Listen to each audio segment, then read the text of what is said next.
माया से मुक्त होने के लिए 5 सत्य को समझना होगा। प्रिय श्रोताओं, ईश्वर ही वह है जो हमें बचाता है, हमें संभालता है, हमारा मार्गदर्शन करता है और हमारी आवश्यकताओं की पूर्ति करता है, हमें बुलाता है और हमारी देखभाल करता है और एक दिन हमें अपने घर ले जाएगा ताकि हम हमेशा के लिए उनके साथ रहें। प्रिय मित्रों, प्रशंसा चाहे कितनी भी करो, परंतु अपमान बहुत सोच समझकर करना चाहिए, क्योंकि अपमान वो उधार है जो अवसर मिलने पर हर व्यक्ति ब्याज के साथ चुकाता है। उम्र हर व्यक्ति को इस बात का एहसास कराती है कि उसे किन चीजों को महत्व देना चाहिए और किन्हें नहीं। एक समय के बाद मनुष्य को एहसास होता है कि उसने व्यर्थ ही उन लोगों को महत्व दिया जिनका उनके जीवन में कोई योगदान था ही नहीं। नमस्कार श्रोताओं, क्या आपने कभी सोचा है कि जो कुछ भी तुम्हारे पास है, धन, परिवार, दोस्त, पहचान, क्या यह सब सच में तुम्हारा है या यह सिर्फ एक सपना है, एक माया का जाल है? राजा कुणाल सिंह को भी यही लगता था कि उसका राज्य, उसकी रानी, उसके पुत्र, सब कुछ वास्तविक है। लेकिन एक दिन एक रहस्यमयी घटना घटी जिसने उसकी पूरी दुनिया हिला दी। क्या हुआ ऐसा जिसने राजा कुणाल सिंह की सारी समझ को बदल दिया? क्या यह संसार सच में एक माया है? जानने के लिए इस वीडियो को अंत तक देखिए। यह अद्भुत कथा जो आपको जीवन का सबसे बड़ा सत्य सिखाएगी। प्रिय श्रोताओं, हिमालय की ऊंची नीची पहाड़ियों के बीच बर्फ से ढकी चोटियों की छाया में एक प्राचीन गुफा स्थित थी। यह कोई साधारण गुफा नहीं थी, बल्कि महर्षि कश्यप का आश्रम था, जहां सैकड़ों वर्षों से ध्यान, ज्ञान और आत्म साक्षात्कार की ज्योति प्रज्वलित थी। इस गुफा के प्रवेश द्वार पर पत्थरों से बनी एक विस्तृत चौपाल थी, जहां दूर दूर से आए साधक और जिज्ञासु बैठकर गुरु के दर्शन की प्रतीक्षा करते थे। आश्रम का वातावरण शांति और आध्यात्मिक ऊर्जा से परिपूर्ण था। मंद मंद बहती ठंडी हवाएं, हिमालय की ऊंचाइयों से गिरते झरनों का मधुर संगीत और पक्षियों के कलकल से वातावरण सजीव प्रतीत होता था। यहाँ आने वाले प्रत्येक व्यक्ति के मन में एक प्रश्न होता, कभी सांसारिक मोह से मुक्ति की जिज्ञासा, तो कभी आत्मज्ञान की प्यास। गुरु कश्यप अपने आश्रम में एक विशाल पीपल के वृक्ष के नीचे विराजमान होते। उनका मुखमंडल तेज से दमकता और उनकी वाणी में ऐसी शांति होती जो भीतर तक स्पंदन पैदा कर दे। उनके चारों ओर ध्यान मग्न शिष्य और साधक बैठे रहते, जो उनकी एक एक बात को आत्मसात करने का प्रयास करते। दिन रात यहाँ आत्मिक खोज की चर्चा होती, संसार की असारता पर विचार होता और जीवन के गूढ़ रहस्यों को समझने की चेष्टा की जाती। यह स्थान केवल एक गुफा या आश्रम नहीं था, बल्कि यह उन आत्माओं के लिए एक तीर्थ स्थल था जो जीवन के गहरे प्रश्नों का उत्तर खोजने हिमालय की इस दिव्य शरण में आते। एक दिन हिमालय की दुर्गम चोटियों को पार करता हुआ शिवा नाम का एक युवक गुरु कश्यप के आश्रम पहुंचा। उसकी थकी हुई चाल, धूल से सने वस्त्र और चेहरे पर पसरी गहरी चिंता यह दर्शा रही थी कि वह कोई साधारण यात्री नहीं, बल्कि सत्य की खोज में भटकता एक जिज्ञासु था। आश्रम के शांत वातावरण में प्रवेश करते ही उसके हृदय में एक अजीब सी शांति का संचार हुआ, मानो वर्षों से भटकता मन अचानक किसी शांत नदी के तट पर आकर ठहर गया हो। शिवा धीरे धीरे आश्रम के आंगन में पहुंचा, जहां गुरु कश्यप एक विशाल पीपल वृक्ष के नीचे ध्यान मग्न बैठे थे। उनके चारों ओर शिष्य और साधक गहरी तल्लीनता से ध्यानस्थ थे। वहां बहती मंद शीतल वायु और पक्षियों के मधुर स्वर वातावरण को और अधिक दिव्यता प्रदान कर रहे थे। शिवा ने कुछ क्षणों तक गुरु कश्यप को निहारते हुए अपने विचारों को संयमित करने की चेष्टा की। फिर भारी मन और कंपित शब्दों के साथ वह धीरे धीरे आगे बढ़ा। जैसे ही उसने गुरु के समीप पहुंचकर उनके चरणों में अपना मस्तक झुकाया, उसकी आंखों से अश्रु छलक पड़े। वर्षों से भीतर दबी उसकी जिज्ञासा और मानसिक संघर्ष अब शब्दों का रूप लेने को आतुर था। उसने कांपती आवाज में कहा, हे गुरुदेव, मैंने सुना है कि यह दुनिया माया है, लेकिन यह माया क्या है? यह संसार इतना वास्तविक प्रतीत होता है। माँ बाप, परिवार, सुख दुख, आशा निराशा, प्रेम और घृणा, सब कुछ सजीव लगता है। फिर इसे माया क्यों कहा जाता है? यदि यह सचमुच एक बंधन है तो इससे मुक्ति कैसे पाई जाए? शिवा के स्वर में एक पीड़ा थी, एक बेचैनी थी जो उसके हृदय में वर्षों से दबी थी। उसकी आंखों में भटके हुए यात्री की थकान थी, जो सत्य की तलाश में अनगिनत राहों से होकर यहाँ तक पहुंचा था। आश्रम में बैठे अन्य साधकों ने भी उसकी ओर दृष्टि डाली, क्योंकि यह प्रश्न केवल शिवा का नहीं था, बल्कि वहां उपस्थित हर जिज्ञासु का था। सभी के मन में यह प्रश्न कभी ना कभी उठा था, परंतु किसी ने इसे इतने गहरे भाव से व्यक्त नहीं किया था। गुरु कश्यप ने धीरे से आंखें खोली। उनकी दृष्टि में करुणा थी, एक दिव्य तेज था जो शिवा की आत्मा तक को स्पर्श कर रहा था। वह मुस्कुराए, मानो उन्हें यह प्रश्न सुनने की प्रतीक्षा थी। हल्की शीतल वायु बह रही थी और अब आश्रम में सन्नाटा छा गया था। हर कोई गुरु के उत्तर की प्रतीक्षा कर रहा था, वह उत्तर जो माया और मुक्ति के रहस्य से पर्दा उठाएगा। गुरु कश्यप ने अपनी गंभीर शांत आंखों से शिवा की ओर देखा। उनकी दृष्टि में अपार करुणा थी, मानो वे उसकी व्याकुल आत्मा के भीतर तक झांक रहे हो।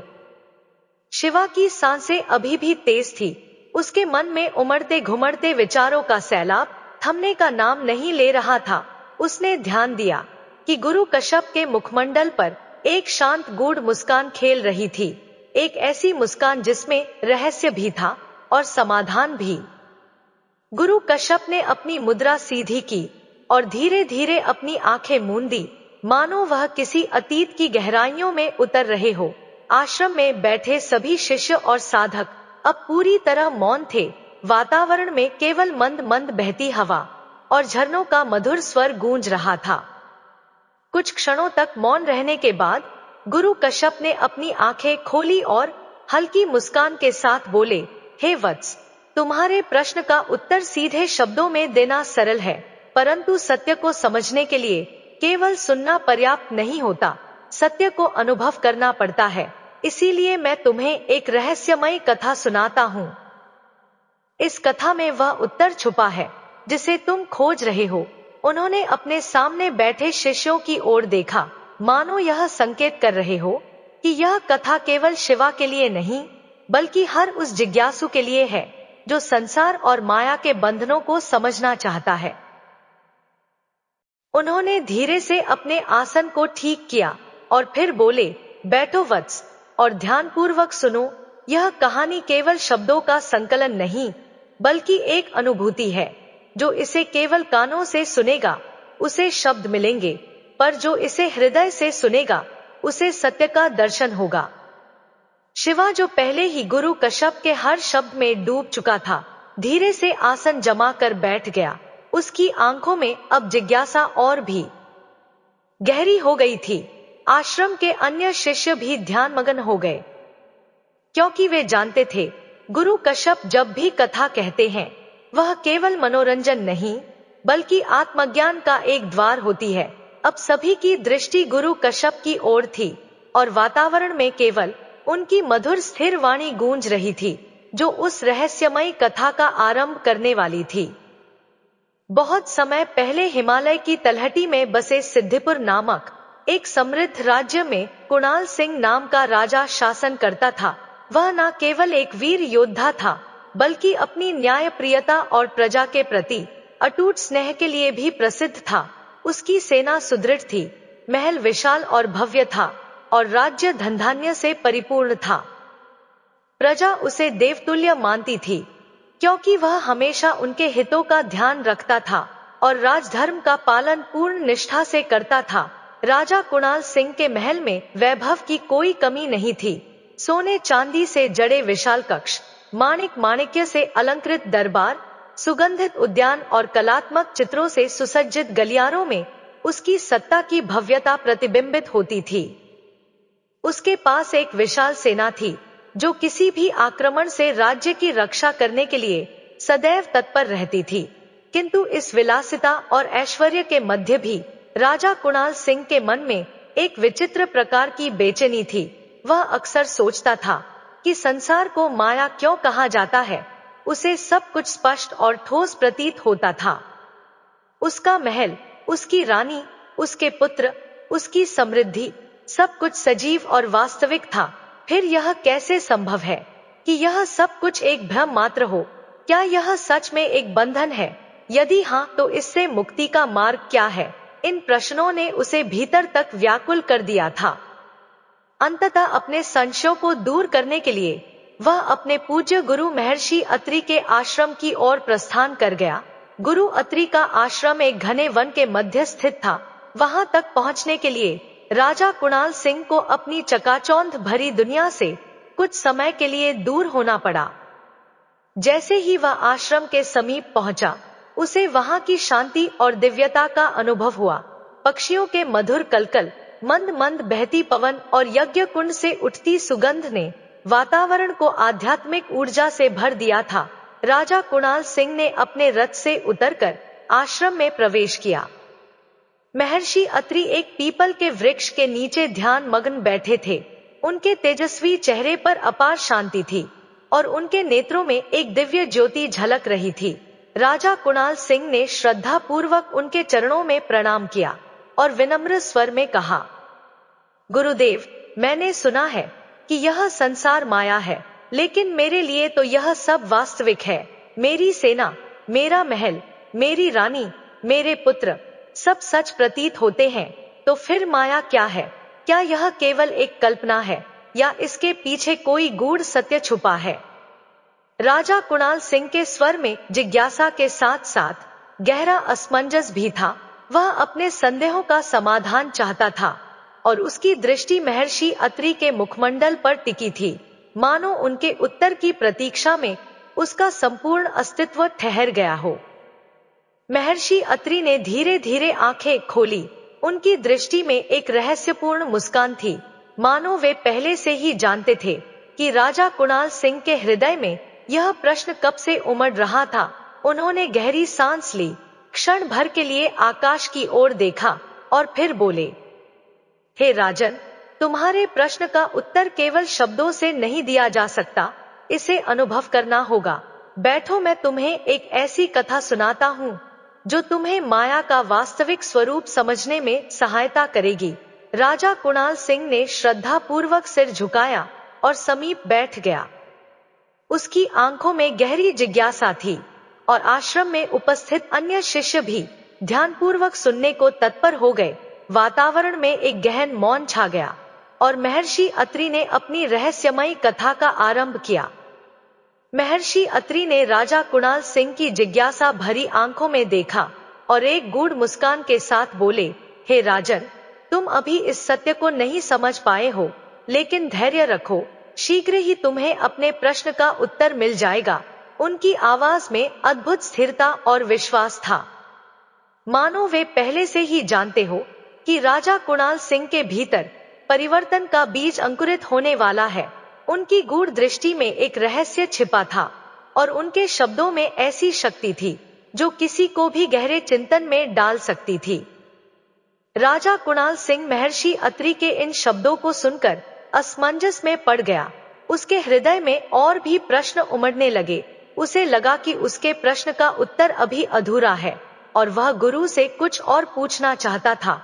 लेकिन जब उसने महर्षि अत्रि के चेहरे की ओर देखा तो उन्हें शांति में लीन पाया। उनका मुखमंडल किसी महासागर की तरह स्थिर था, जिसमें सब कुछ समाया हुआ था, लेकिन फिर भी कुछ भी व्याख्या से परे था। राजा कुणाल सिंह ने कुछ कहने के लिए अपने होंठ खोले, लेकिन फिर कुछ सोचकर चुप रह गया। उसने अनुभव किया कि शायद यही उसकी परीक्षा का भाग है। महर्षि अत्रि ने उसे सीधे उत्तर नहीं दिया, बल्कि उसे स्वयं उस सत्य की अनुभूति करने का संकेत दिया है।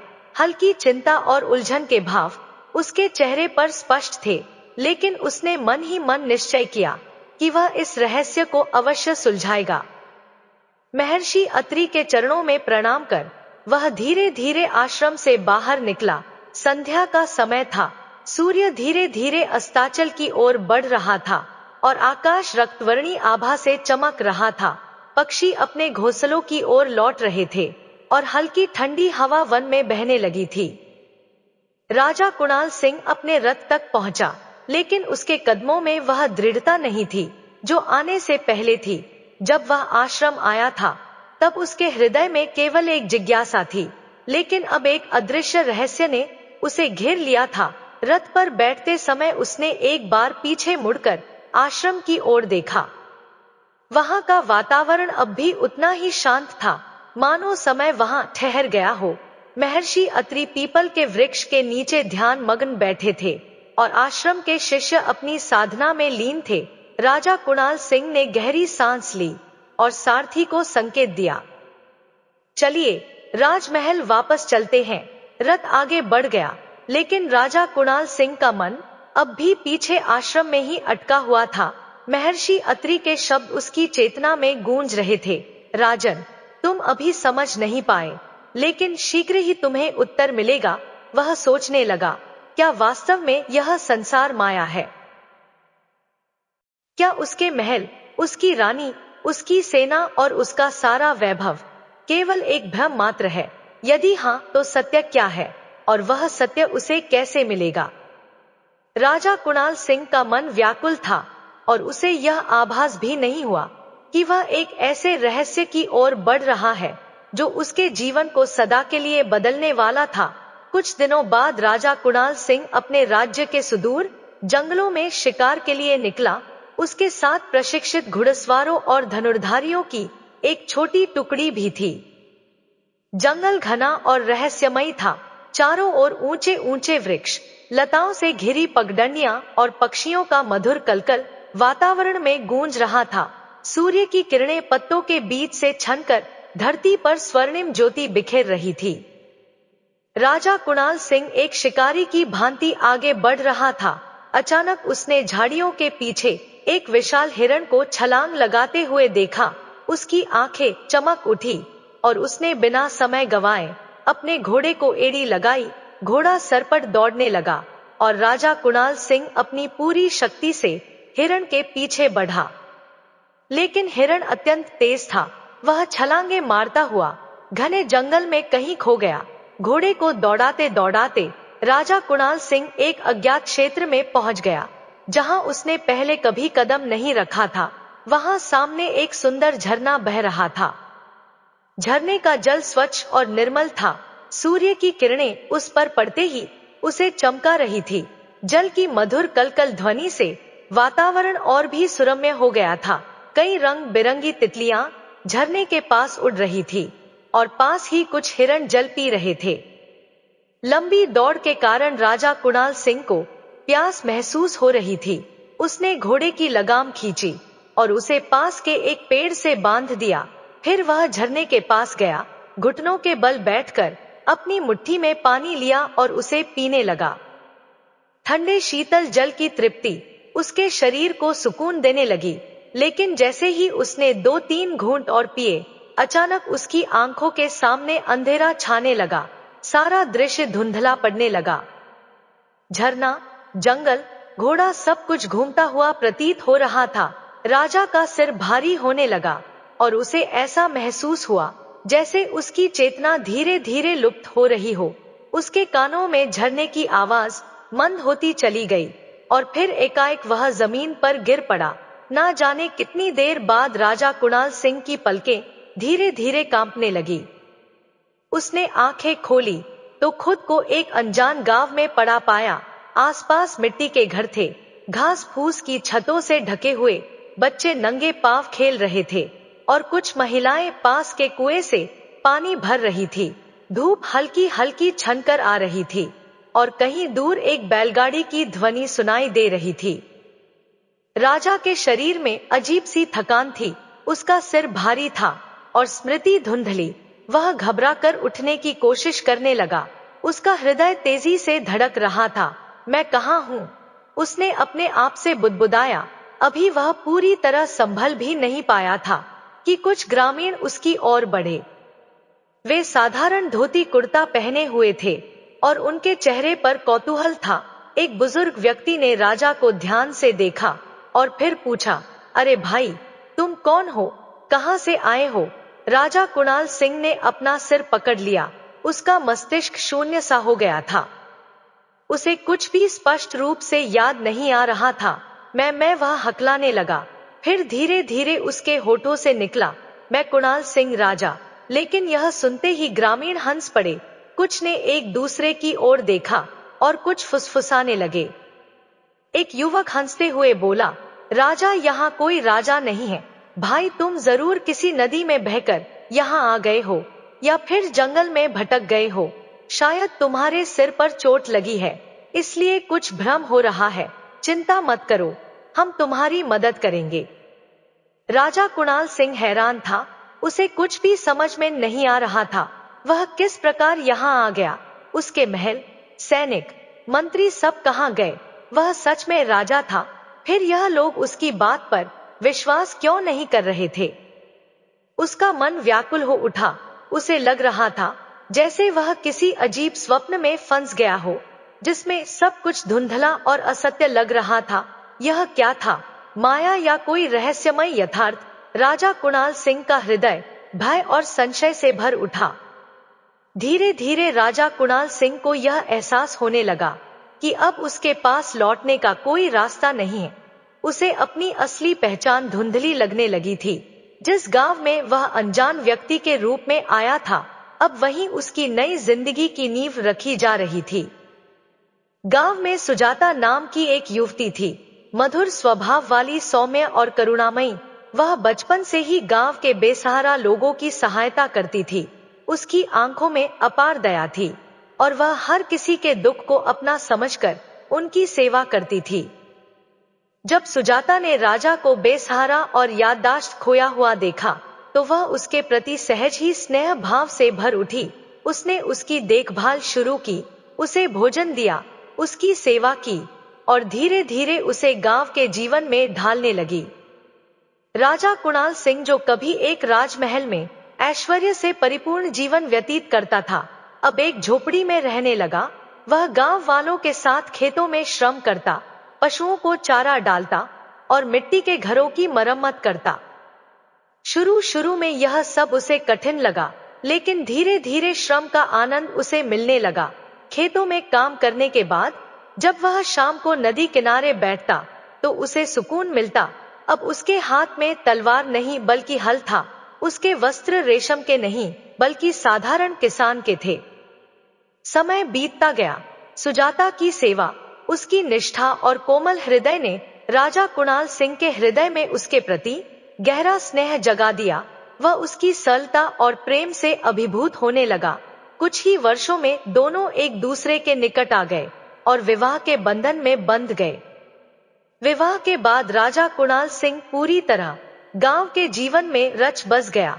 अब वह केवल राजा कुणाल सिंह नहीं, बल्कि एक साधारण किसान बन चुका था। उसने मिट्टी से एक सुंदर घर बनाया, जहां सुजाता के साथ उसका जीवन सुखपूर्वक बीतने लगा। कुछ वर्षों में उनके 3 पुत्र हुए, तीनों तेजस्वी, परिश्रमी और संस्कारी। अब उसकी पहचान एक राजा की नहीं, बल्कि एक किसान, एक पिता और एक गृहस्वामी की थी।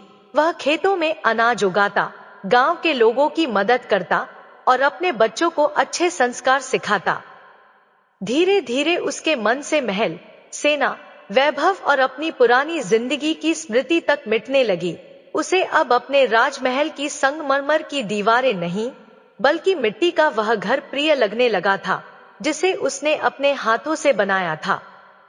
कभी जो व्यक्ति सोने की थाली में भोजन करता था, अब मिट्टी के कुल्हड़ में पानी पीता था और रोटी का स्वाद उसके लिए अमृत समान हो गया था।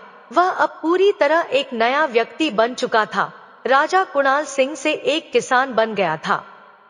उसे एहसास भी नहीं था कि जो जीवन वह जी रहा था, वह एक माया का जाल था, जो उसे अपनी सच्ची पहचान से दूर ले जा चुका था। एक दिन गांव में आसमान अचानक काले बादलों से घिर गया।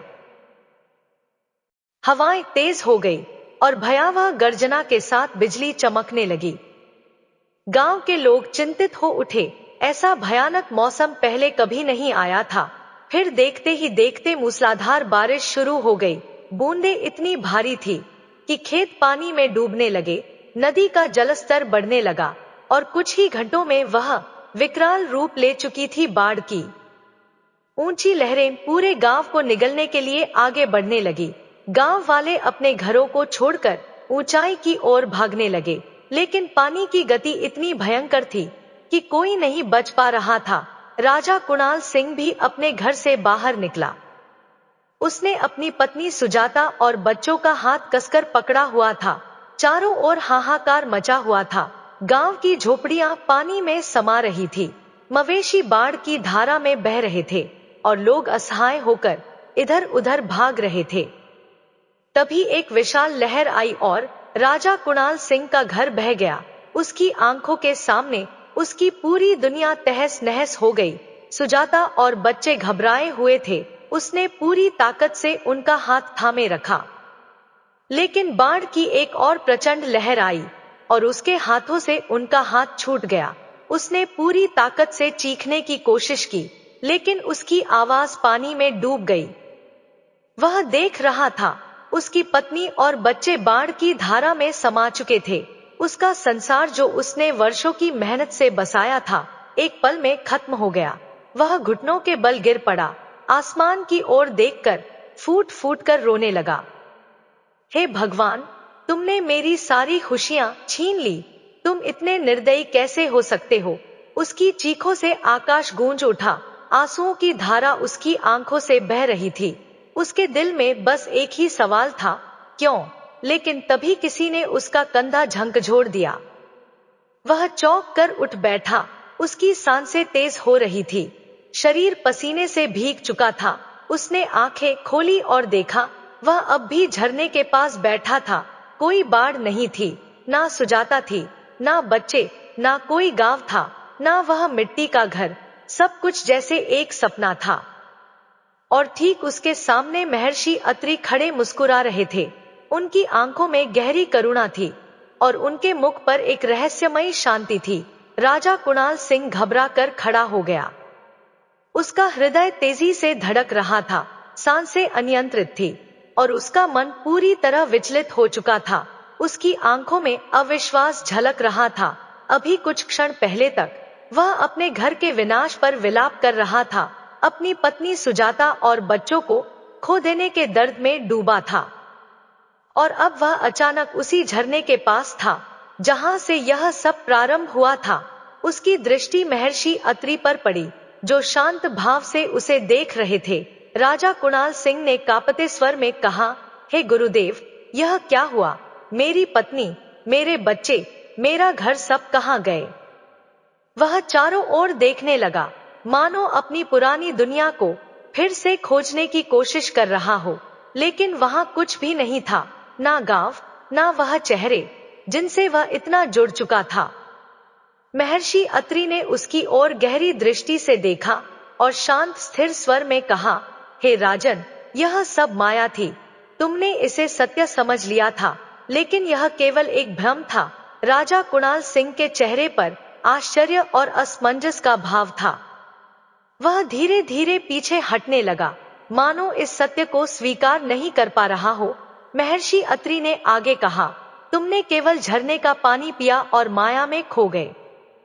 तुमने जो कुछ भी अनुभव किया, तुम्हारा विवाह, तुम्हारे पुत्र, तुम्हारा गृहस्थ जीवन, सब कुछ केवल एक स्वप्न की भांति था जो माया ने तुम्हें दिखाया था।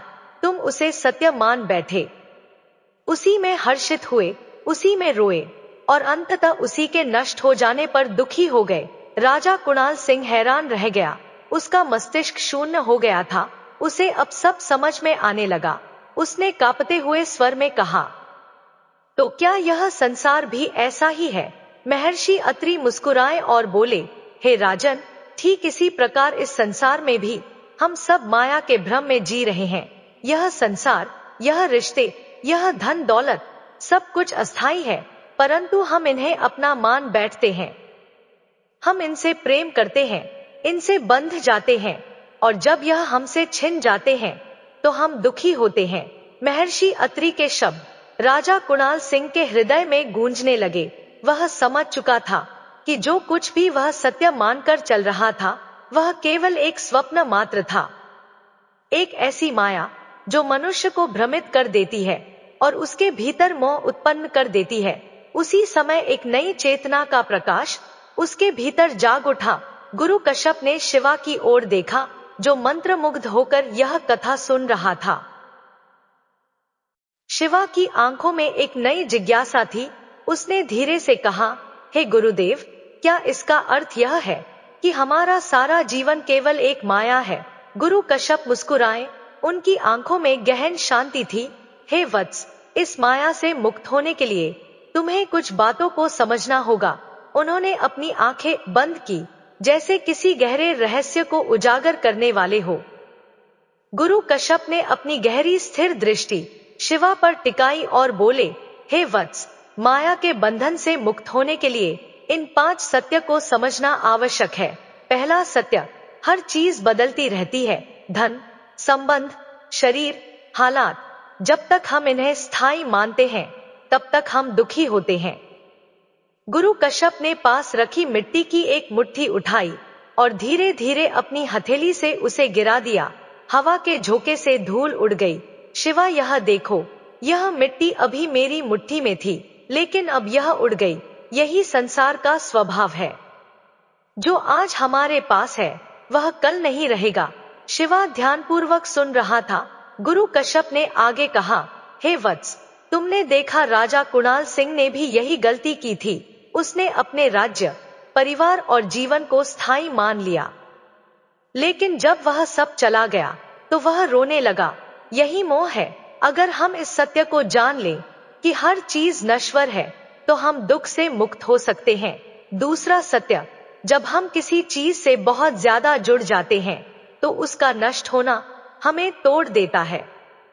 मोह माया से मुक्त होने के लिए हमें संतुलन बनाना होगा। गुरु कश्यप ने पास रखे एक कमंडल से जल की कुछ बूंदें अपनी हथेली पर ली।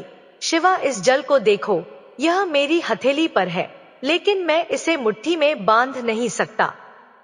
अगर इसे जबरदस्ती पकड़ने की कोशिश करूंगा तो यह रिसकर गिर जाएगा।